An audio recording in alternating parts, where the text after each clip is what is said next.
All right, we a little bit adjustment of the schedule, but as always, we get Mr. Blackshirt from Big Red Wrap Up. Jay Moore joins us. Good Wednesday morning, my friend. How are you? Good. Good. Yeah, thanks for adjusting. Got some meetings this morning, but good to be with you guys. I'm sure we got a lot to talk about. Yeah. All right, let's just jump right into this because you've heard it for a couple of days. I know you listen to the show. Thanks. Dylan Raiola, 49 dropbacks, pressured 34 times, threw for over 300 yards, 3 touchdowns. First quarterback to do that against Michigan since Stetson Bennett did it for Georgia Yep. almost 4 years ago.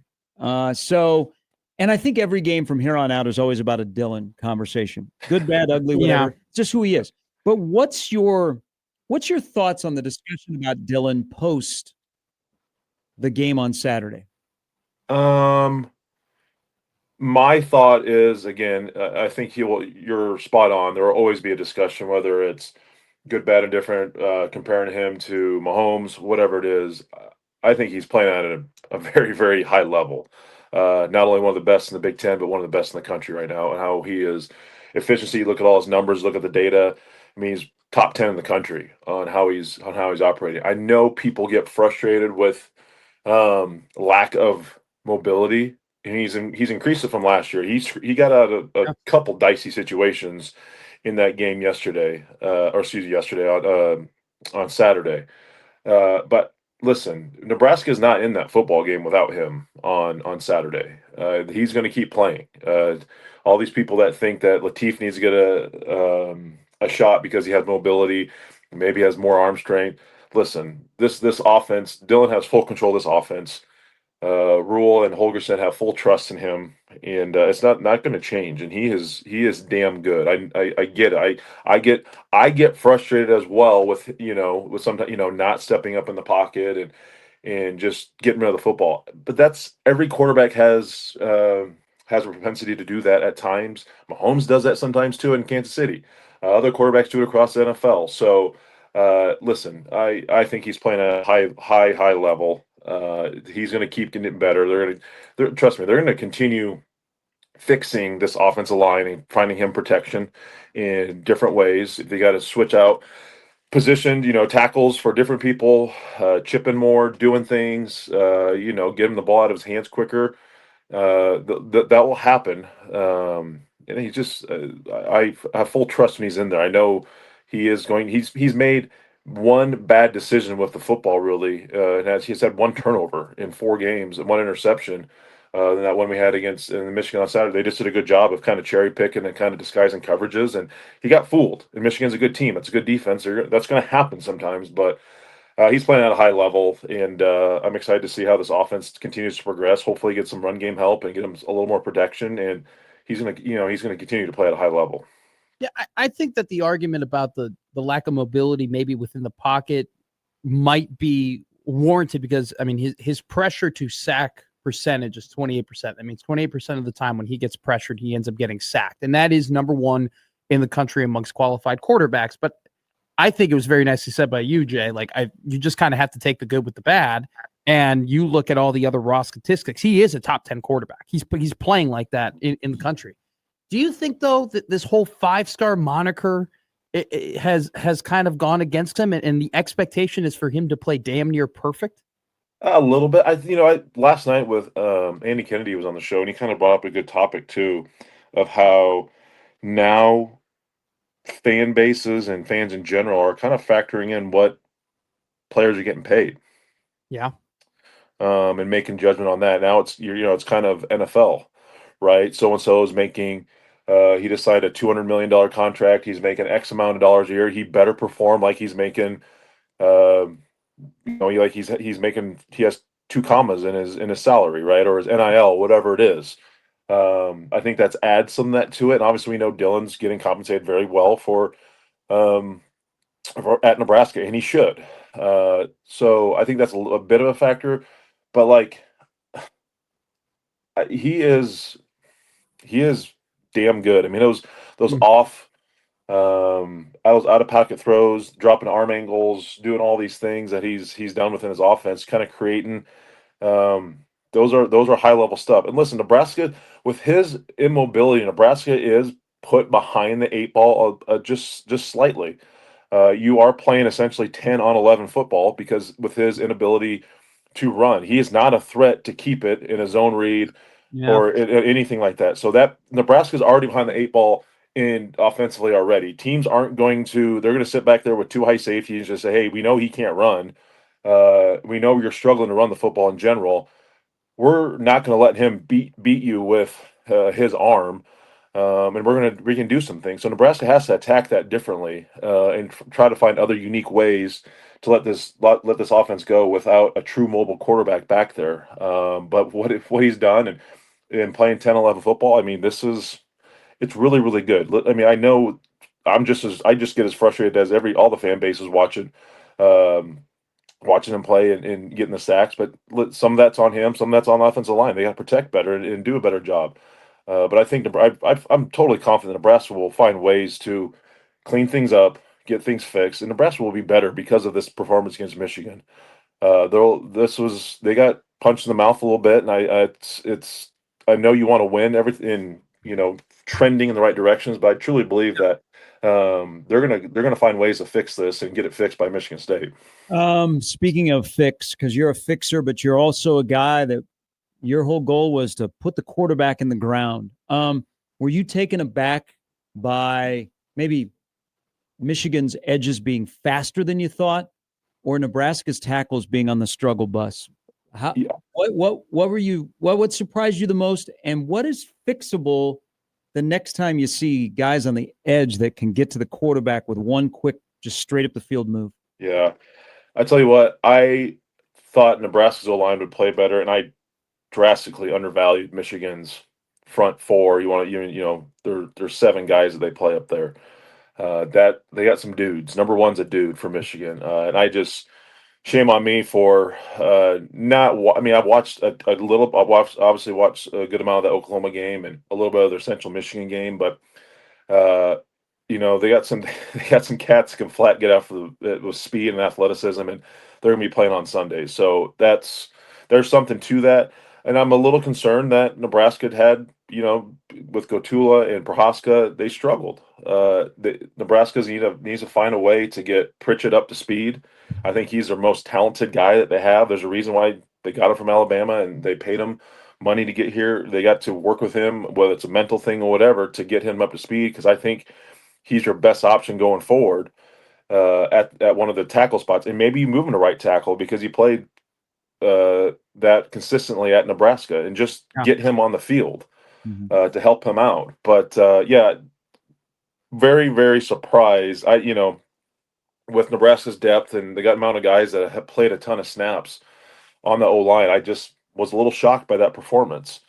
But again, I think you got to tip your hat to Michigan and Wink Martindale. I mean that his ability to call up the plays and how they attack this offense was really really good.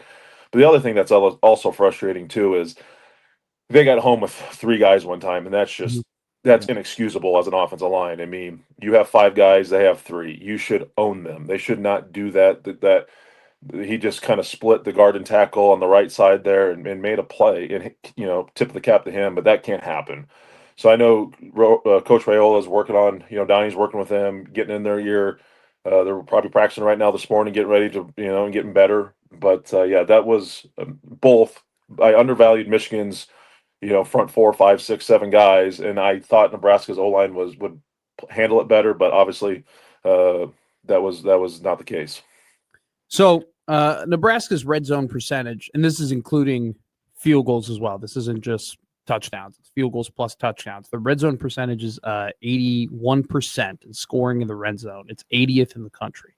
I think we've kind of done this thing with the Dana Holgorsen offense where it visually looks better, but you go back and you look at the points, 10 points against Iowa, 20 points against USC. If you take away the Hail Mary against Michigan, right? I mean, that's another 20 points. Jay, when you watch this team, like, what is the red zone issue? Is it a play calling thing? Is it a design thing? Or is it just guys not executing? I think I would say execution's been is a problem. Play calling, it gets tough. It gets so hard down there when the field gets condensed Sure. And you're operating in close quarters. I know being on the defensive side of the ball, sometimes you get down there and your chance of being more successful against certain offenses and against passing teams. Nebraska is more of a passing team. You like your chances in the red zone just because of the condensing of the field, and you don't have to, they can't stretch the field, right, and work underneath routes and do certain things. So Nebraska's got to find the way of run the football better in the red zone. They got, whether it's Emmett or Mekhi Nelson, maybe start utilizing a guy like Quentin Ives with a bigger body in there to get those hard, tough yards down there. But they got to do a better job in some short yardage situations running the football. We're talking 10 and 11 football down there, that's where it matters in the red zone. I wouldn't be surprised. I would love to see, and I know you're kind of, showing your hand, and that's okay, is utilizing Harburg down there at the QB position and just say, hey, it's 11 on 11 now. There's, and I know Dylan's kept it in the past, but it's just not a true threat down there. So I trying to do something a little more unique down there with Heinrich and doing some things just to force the defense's hands, because Nebraska's behind the eight ball with they're short a guy. But I think execution has been some of it. Play calling is tough when you struggle running the football. It makes it tough, and you have a quarterback that's not as mobile and not a true threat to run it.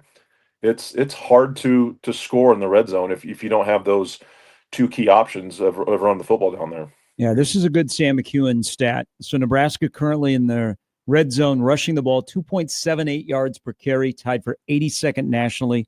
They haven't been above 3 yards per carry inside the opponent's 20 since 2021. Let's go over to the other side of the ball. And this is where I'm going to rely on you to make us smarter, because sometimes we get lazy and we say, oh, bad run fit. That was a problem on Saturday. Mm-hmm. So there's a particular touchdown scored by Michigan where Shavers goes into one area and Buford comes up and Haynes runs by him. Should have been like a 5-yard carry. Instead, it's a house call. How does that happen? Like, walk us through. Is that what it's being taught? Is it just a bad decision, bad tackling? What are all the scenarios that leads to a play like that we saw more often than not on Saturday? So I broke this play down last night on Bigger Wrap Up, and listeners can go back and watch it if they want. I think, and DB and I, argued off air, friendly argument, that he thinks, I called it, I called it, he thinks the stunts, which Nebraska ran a stunt there, which I don't understand their rationale for doing it. He thinks that's too easy, that's low hanging fruit. And I said, well, DB, it starts up front. If you can't, you have do as a defensive lineman, if I do my job, if we do our job right, the safety should never have to worry about making a tackle 10 yards in the backfield. Yeah. I don't like the fact how Nebraska is, so in my terms, Nebraska is trying to box things in. They want to keep it inside the tackle box and force it inside. I necessarily don't agree with that. Majority defenses I've played, we've always forced everything inside out. Clog it up, make them bounce, use the sideline to your advantage. But Nebraska's not doing that right now. And we had that discussion, and you can clearly see on that play, they wrap around Keona Davis, and I can't remember who the opposite defensive tackle was, but they do it. I mean, ends come down, and the tackles wrap around immediately. Yeah. And that put your linebacker and safety in a huge conflict. All right. Now you got hard reach blocks by the boundary tackle and guard. And all of a sudden you have, with the corner out there, you have 3 guys outside, almost in the D gap. And now Shavers is like, well, he's got to get downhill faster. Well, okay. Yeah. But now he's got to try to pick a side. There's a huge gap here. The center is able to climb up on him. Then Buford's just standing there. I just don't understand why you would put your guys in that position. And maybe they guessed wrong on trying to think what Michigan was going to do there. But I don't understand the idea of doing that. Sure. If they keep that 2 technique, Keona Davis there, he butts and presses the guard And whether he's playing A gap or B gap or he's double, he's trying to play double gap and Shavers can play off of him, that's a 3 to 4 yard gain.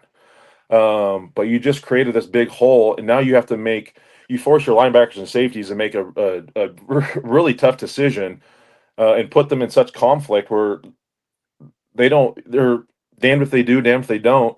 And I just don't like that. I think Nebraska's got to do a better job up front of picking and choosing when and how you want to stunt.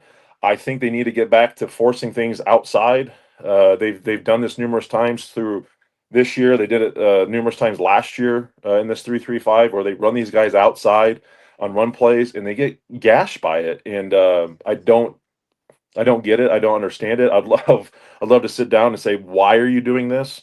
But to me, that's something they got to look at because that's a quick fix.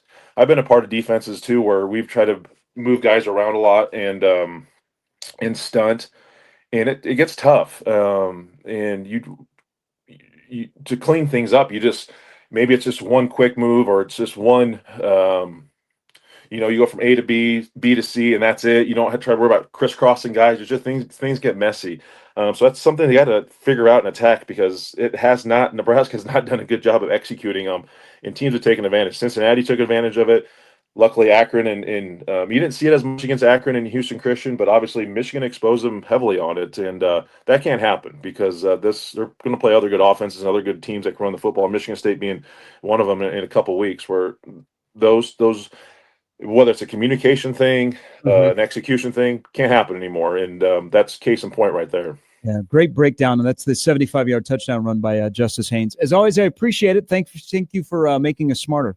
Yep, you got it. See you, boys. That's Jay Moore. Blackshirt, Pride of Elkhorn.